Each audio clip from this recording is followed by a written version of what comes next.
Halo semuanya, halo Ibu Eri. Kami dari kelompok 10 ingin mempresentasikan tentang keragaman proses-proses kognitif dan case-based learning.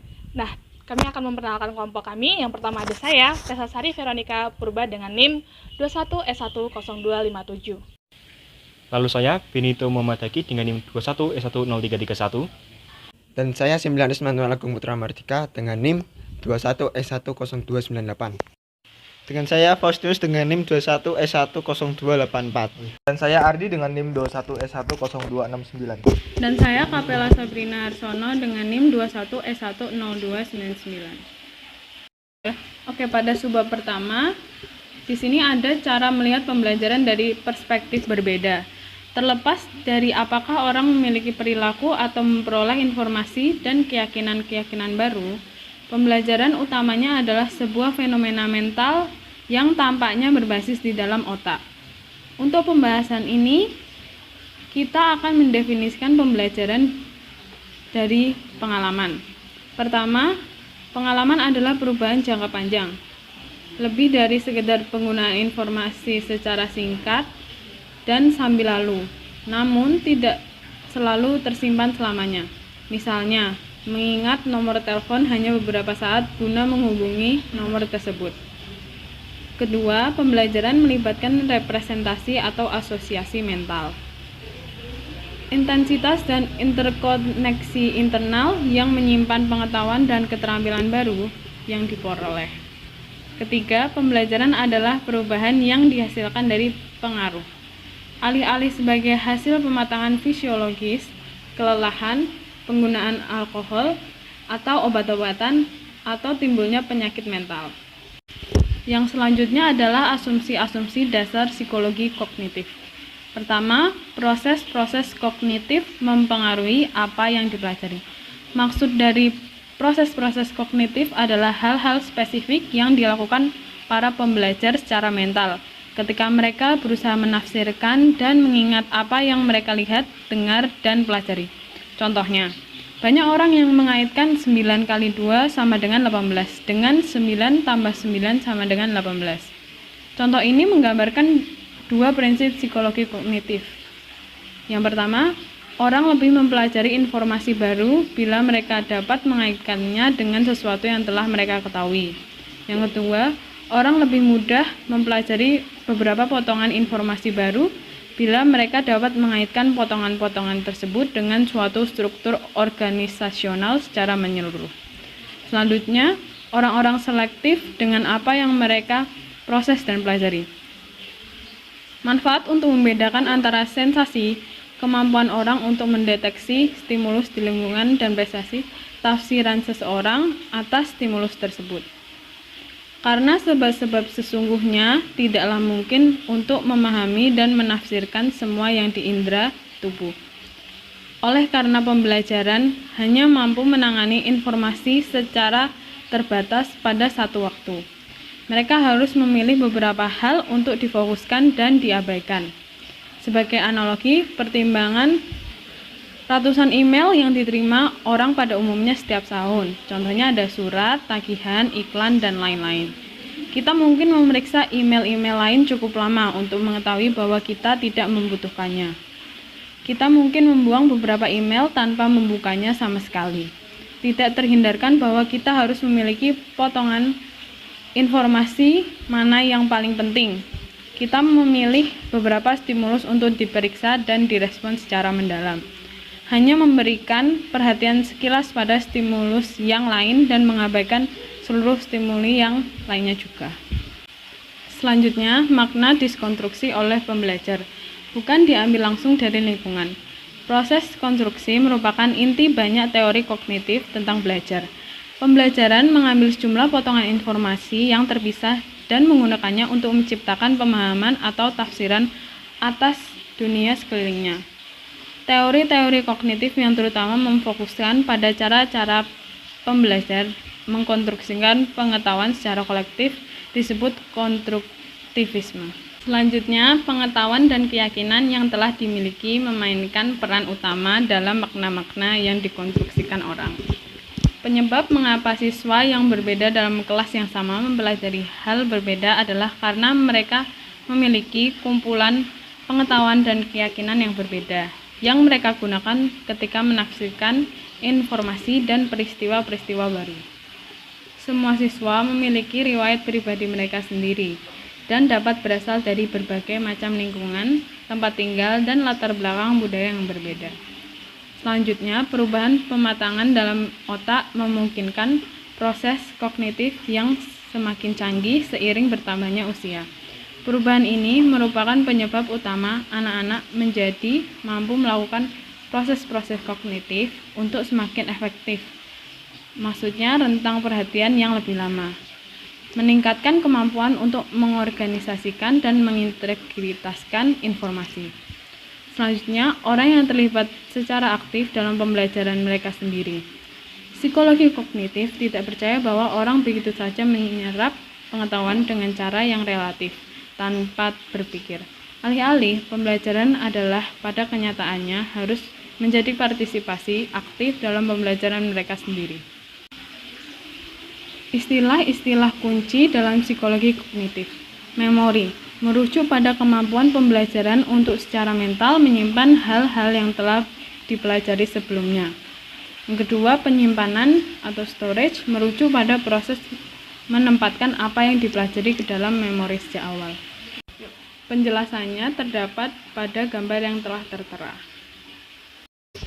Ya, di sini saya Ardi, saya ingin membahas tentang karakteristik memori manusia. Jadi, memori manusia itu ada 3. Yang pertama, sensory register, yang kedua ada short term memory atau yang kita kenal sebagai memori kerja, dan terakhir itu ada memori jangka panjang atau long term memory. Jadi, yang pertama itu ada sensor register.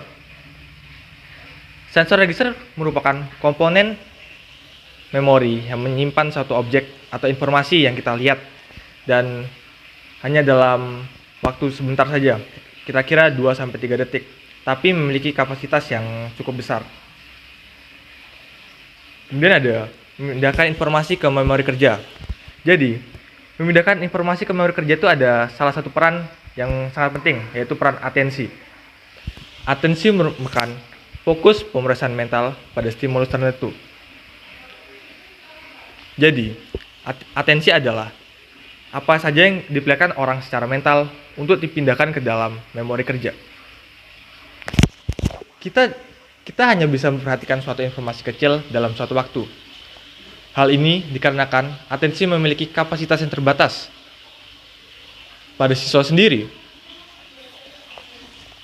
atensi dilakukan pada aktivitas yang sedang berjalan dan perilaku yang tampak. Tapi, penampilan itu dapat menipu. Contohnya, siswa melihat ke guru, tapi sedang memikirkan hal-hal yang lain di luar pelajaran itu. Jadi, apa yang dikatakan oleh guru tersebut tidak akan kita resapi dan kita ingat. Hal ini dikarenakan atensi bukan sebuah perilaku, tapi sebuah proses mental. Sehingga kita sebagai guru dan kelak yang menjadi guru harus mengetahui siswa memperhatikan materi atau tidak dengan cara memberikan sebuah pertanyaan atau dapat menyuruh siswa kita untuk membuat kesimpulan dari materi tersebut. Nah, kemudian ada karakteristik memori kerja atau yang kita sebut sebagai jangka pendek. Memori kerja adalah komponen memori yang dimana kita dapat memusatkan perhatian pada informasi untuk waktu yang singkat selagi kita berusaha untuk memahaminya. Informasi yang dapat disimpan oleh memori kerja atau jangka pendek ini tidak bertahan lama, hanya sekitar 5 sampai hingga 20 detik paling lama. Di memori kerja ini ada namanya pengulangan pemantapan. Hal ini dilakukan dalam menyimpan informasi ke memori kerja dengan cara berbicara secara terus-menerus pada diri sendiri. Dan yang terakhir itu ada namanya karakteristik memori jangka panjang. Tempat di mana pembelajar menyimpan pengetahuan dan ingatan yang mereka yang alami sendiri atau yang kata lain sebagai pengalaman pribadi. Dengan demikian, memori jangka panjang dapat dikatakan komponen memori yang menyimpan pengetahuan dan keterampilan untuk waktu yang relatif lama. Informasi dalam memori jangka panjang dapat melemah. Hal ini dikarenakan tidak digunakan secara teratur. Hal ini dikarenakan informasi tidak kita gunakan secara teratur. Jadi, kita tidak pernah tahu berapa lama durasi memori jangka panjang. Selain durasi yang tidak terbatas, memori jangka panjang mampu menyimpan informasi sebanyak yang kita butuhkan. Dan yang terakhir ada penyimpanan memori jangka panjang. Informasi yang disimpan dalam memori jangka panjang dapat dikode dalam berbagai bentuk, antara lain bentuk verbal. Bentuk verbal itu antara lain seperti alamat, nama, dan lain-lain. Ada juga pembayangan atau image. Di dalam memori jangka panjang ada pengetahuan deklaratif, yaitu pengetahuan yang berkaitan dengan karakteristik sesuatu saat ini, sebelumnya, atau nanti. Ada juga pengetahuan prosedural, pengetahuan tentang bagaimana melakukan sesuatu. Sesuatu itu dalam kata lain sebagai suatu keterampilan. Dan yang ketiga itu ada pengetahuan eksplisit. Pengetahuan eksplisit adalah pengetahuan disadari dan dapat dilakukan secara verbal oleh seseorang dan yang terakhir adalah pengetahuan implisit. Pengetahuan implisit adalah pengetahuan yang tidak dapat dilihat dan dijelaskan seorang secara sadar, namun mempengaruhi pikiran dan perilaku orang tersebut. Sekian dari saya, terima kasih. Pengetahuan deklaratif.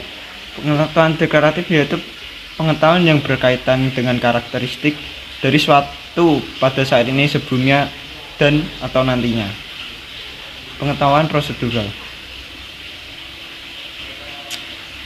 Pengetahuan prosedural yaitu mereka belajar bagaimana melakukan banyak hal, memberikan respon dalam situasi yang berbeda. Karena hal inilah pengetahuan prosedural juga dinamakan sebagai pengetahuan kondisional. Sebagian besar pengetahuan deklaratif adalah pengetahuan eksplisit. Setelah kita mengingatnya, kita cukup sadar tentang apa yang kita ketahui itu. Namun sejumlah besar pengetahuan prosedural adalah pengetahuan implisit. Kita tidak dapat secara sadar mengingat atau menjelaskan. Ada 5 cara mempelajari pengetahuan deklaratif. Deklaratif pengulangan. 1. Pengulangan atau biasa disebut rehearsal. Memiliki definisi yaitu mengulang informasi kata demi kata, entah secara mental ataupun diucapkan. Contohnya, mengulangi definisi disertai kata demi kata, pengulangan pemantapan secara verbal. Mengulang suatu secara terus-menerus membantu kita mempertahankan informasi di dalam memori kerja waktu yang tidak terbatas. Pada ahlinya, masa percaya bahwa pengulangan rehearsal merupakan satu cara menyimpan informasi baru dalam memori kerja. Kelemahan utama dari menggunakan pengulangan adalah kita hanya sedikit atau tidak dapat atau mengaitkan antara informasi baru dan pengetahuan yang telah disimpan dalam memori jangka panjang. Dengan demikian, pembelajaran hafalan mempelajari informasi dalam bentuk yang relatif yang tidak ditafsirkan tanpa berusaha memahami atau memberikan makna padanya. Mengulang informasi secara verbal mungkin lebih baik daripada tidak memprosesnya sama sekali. Dan pengulangan mungkin salah satu dari sedikit strategi yang dapat digunakan siswa bila pengetahuan awal mereka sangat terbatas untuk memahami materi baru. Yang kedua, pengulangan bermakna. Memiliki definisi yaitu mengaitkan informasi baru dan pengetahuan awal. Contohnya, mendefinisikan inertia dengan kata-kata sendiri atau mainkan konsep tersebut dengan pengalaman hidup sebelumnya. Antara lain, bagaimana objek dengan mobil yang bergerak terus terdorong ke depan ketika pengemudi menekan rem.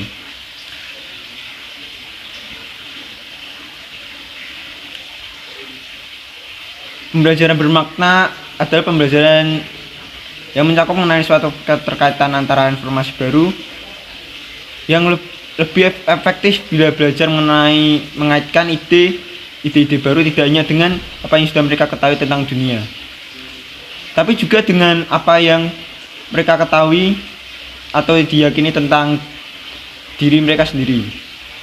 Terdapat 3 kondisi yang dapat memfasilitasikan pembelajaran bermakna. Yang pertama yaitu pembelajaran memiliki pola pembelajaran yang bermakna. Ketika siswa mengerjakan tugas pembelajaran dan yakin bahwa mereka dapat memahami informasi itu dalam tugas itu, ketika mereka memiliki pola pembelajaran bermakna. Yang kedua, pembelajaran memiliki pengetahuan awal untuk dikaitkan dengan informasi baru. Pembelajaran bermakna hanya dapat terjadi jika memori jangka panjang berisi basis pengetahuan yang relevan, yakni informasi yang dapat dikaitkan dengan ide-ide baru. Yang ketiga, pembelajaran menyadari bahwa informasi yang telah dipelajari sebelumnya memiliki kaitan dengan informasi baru. Bahkan kalaupun memiliki pengetahuan awal yang relevan, siswa tidak otomatis memanggilnya ketika mempelajari sesuatu yang baru. Dengan demikian, mereka menerapkan pembelajaran bermakna dengan mengingatkan siswa akan hal-hal yang mereka ketahui tentang atau secara langsung berkaitan dengan sesuatu topik pembelajaran kelas strategi. Biasa disebut aktivitas pengetahuan awal.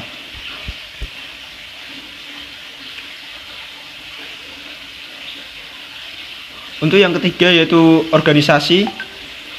Organisasi memiliki definisi, yakni membuat hubungan di antara sebagai potongan informasi baru antara kelompok kecil dan kelompok besar. Contohnya mempelajari bagian dialog sebagai seorang pemeran dalam drama sekolah berkaitan dengan seluruh dialog di dalam drama tersebut. Ketika kita melakukan organisasi atau kita mengikuti acara-acara, kita terlibat di dalam acara tersebut. Faktanya dalam mengikuti organisasi adalah kita lebih mudah mempelajari dan mengingat sekumpulan informasi baru ketika kita menyatukan secara logis. Organisasi macam itu melibatkan pembentukan hubungan di antara berbagai potong informasi baru dan membentuk struktur kohesif yang menyeluruh. Yang keempat, elaborasi. Elaborasi memiliki definisi yaitu menyatukan ide-ide tambahan pada informasi baru berdasarkan apa yang sudah diketahui. Contohnya memikirkan tentang kemungkinan alasan-alasan mengapa tokoh-tokoh sejarah mengambil keputusan tertentu. Terkadang orang menggunakan awal mereka untuk memperluas suatu ide atau gagasan baru.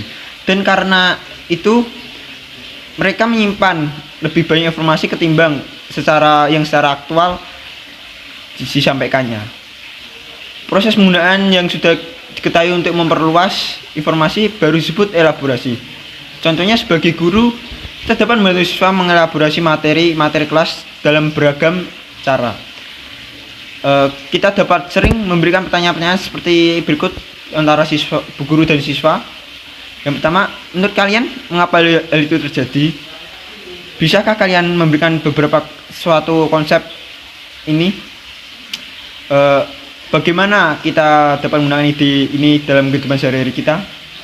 Hal-hal apa yang dapat kita atau kalian simpulkan dari informasi ini? Untuk yang terakhir yaitu pembayangan visual atau visual imaginary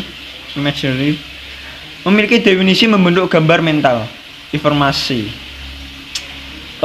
Contoh untuk pembayangan visual adalah membayangkan seperti apa tampaknya berbagai tokoh dan peristiwa dalam suatu novel yang menyebutkan pembayangan sebagai salah satu kemungkinan cara di mana informasi didapatkan kode dalam memori jangka panjang.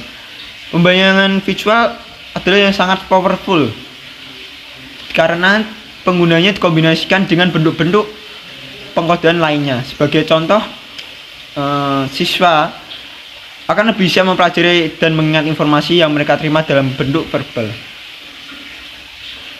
Dalam masa kini terdapat tren perkembangan dalam proses penyimpanan informasi deklaratif. Kecenderungan mengaitkan informasi baru dengan pengetahuan awal pembelajaran bermakna dapat muncul dalam suatu lain bentuk pada seluruh tingkat usia. Pengulangan organisasi dan pembayangan visual agak terbatas pada tahun-tahun awal sekolah, dikarenakan meningkatnya dalam frekuensi dan efektivitas sepanjang masa. Kanak-kanak dan para remaja kerap atau lebih umum bertambah sedikit berprestasi tinggi, umumnya di tingkat remaja atau masa-masa kanak-kanak itu. Dan untuk yang berikutnya,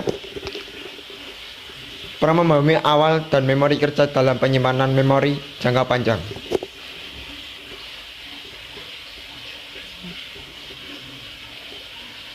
Terkadang pengetahuan awal siswa menghambat hal yang perlu mereka pelajari. Secara umum, basis pengetahuan yang relevan membantu siswa mengkode dan menyimpan materi pelajaran di kelas secara efektif. Pengetahuan awal siswa berkontribusi terhadap pembelajaran mereka dalam beberapa cara. Yang pertama, membantu memahami logika di balik prosedur. Yang kedua, memecah menjadi lebih sederhana. Dan yang ketiga, memberi mnemonik mengingat urutan langkah.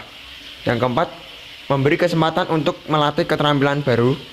Yang kelima, membantu menentukan apa yang paling penting untuk dipelajari dan mengarahkan atensi.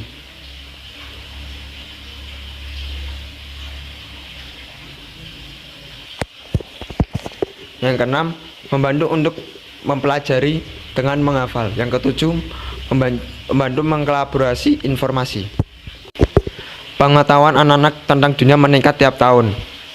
Memiliki lebih banyak pengetahuan untuk membantu memahami dan mengelaborasi ide-ide dan peristiwa-peristiwa. Berikutnya, menggunakan mnemonik bila tidak ada pengetahuan awal yang relevan. Trik memori khusus yang dikenal sebagai mnemonik dapat membantu siswa mempelajari materi pelajaran secara lebih efektif. 3 mnemonik yang umum digunakan. Yang pertama, mediasi verbal. Yang kedua, mediasi kata kunci. Yang ketiga, pelekatan struktur bermakna. Dan yang berikutnya, pemanggilan memori jangka panjang. Beberapa informasi yang disimpan dalam memori jangka panjang dipanggil retrieval. Memanggil informasi dari memori jangka panjang tampaknya mengikuti suatu alur asosiasi. Ini nyaris secara harfiah merupakan suatu proses menelusuri alur memori. Dan yang berikutnya, faktor-faktor yang memengaruhi pemanggilan. Terdapat 3 faktor yang meningkatkan kemampuan kita untuk memanggil informasi dari memori jangka panjang. Yang pertama, keterkaitan ganda dengan pengetahuan yang sudah ada. Membuat keterkaitan ganda sama seperti menggunakan referensi silang dalam sistem penyimpanan surat tanda. Yang kedua, latihan yang sering. Latihan yang sering adalah pengulangan dalam jangka panjang. Meningkat dan menggunakan informasi dan keterampilan dalam interval tertentu selama beberapa pekan, bulan, atau tahun. Ketika pembelajar terus melatih hal-hal yang telah mereka kuasai, mereka pada akhirnya mencapai otomatisasi. Mereka dapat memanggil kembali apa yang telah mereka pelajari secara cepat dan tanpa upaya dan dapat menggunakan nyaris tanpa berpikir. Yang ketiga, petunjuk pemanggil yang relevan. Mnemonic Holmes yang disampaikan sebelumnya memberikan petunjuk pemanggilan yang petunjuknya untuk mencari letaknya dalam memori jangka panjang. Oke, sebab selanjutnya adalah proses pembelajaran secara kognitif. Memberi siswa waktu untuk memproses. Terdapat banyak kasus kita jumpai di banyak sekolah tentang tanya jawab. Guru biasanya menanyakan pembelajaran sebelum masuk ruang pembelajaran. Nah, tetapi terkadang waktu yang diberikan untuk tanya jawab hanya sepersekian detik, belum cukup untuk siswa mengingat kembali pembelajaran sebelumnya. Dan siswa itu butuh waktu untuk berpikir atau mengingat kembali hal-hal jangka waktu yang sudah lama. Diperlukannya memberikan waktu yang cukup untuk siswa mengingat kembali karena kemampuan kognitif setiap siswa itu berbeda-beda. Mungkin perlu waktu bagi para siswa untuk mengingat materi baru dengan pengetahuan awal mereka dan dalam beberapa waktu kemudian. memanggil seluruh potongan informasi yang telah mereka pelajari. Oke, yang kedua ada keragaman dalam proses-proses kognitif.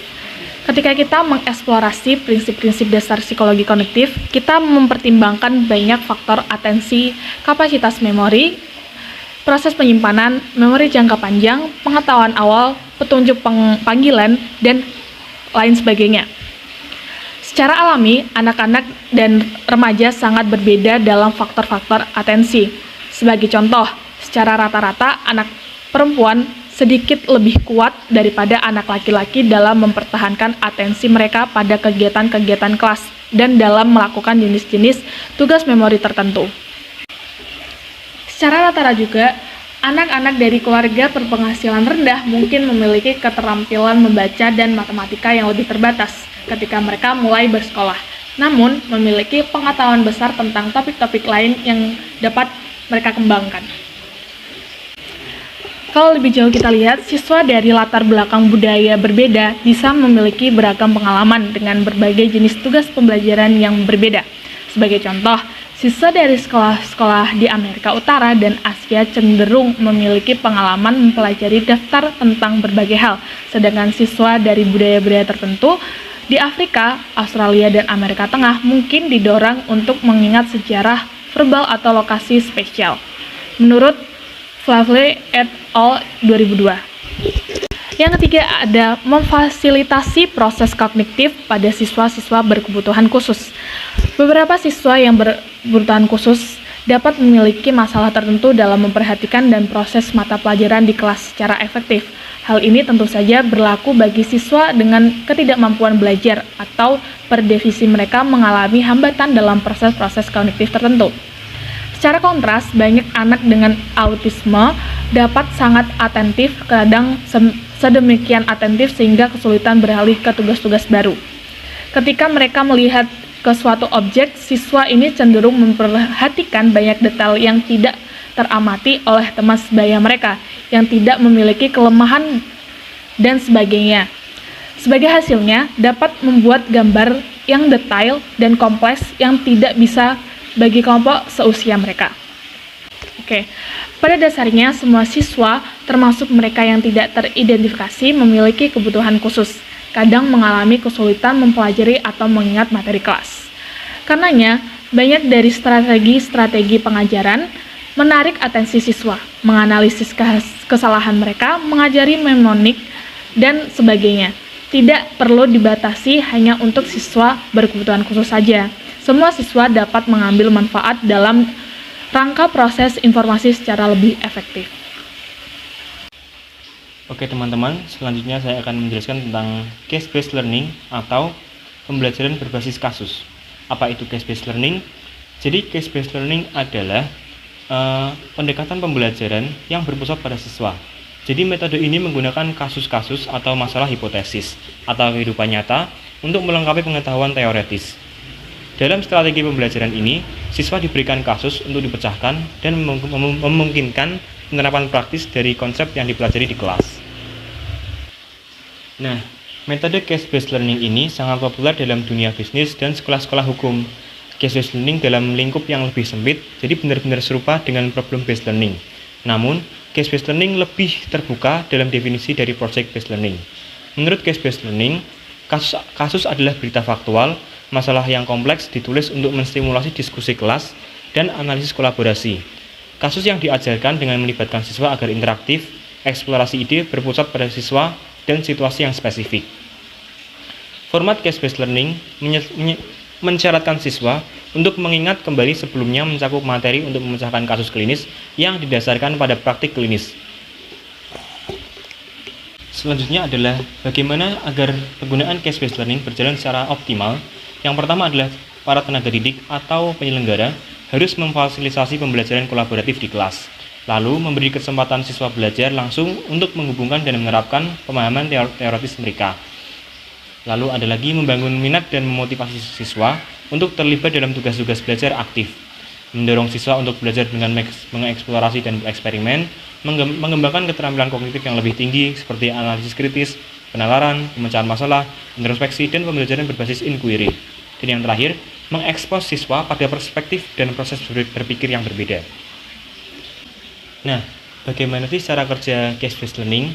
Jadi, studi kasus itu mendorong murid untuk memakai skill berpikir kritis mereka untuk mengidentifikasi dan mempersempit sebuah isu, mengembangkan dan mengevaluasi alternatif, dan menawarkan solusi.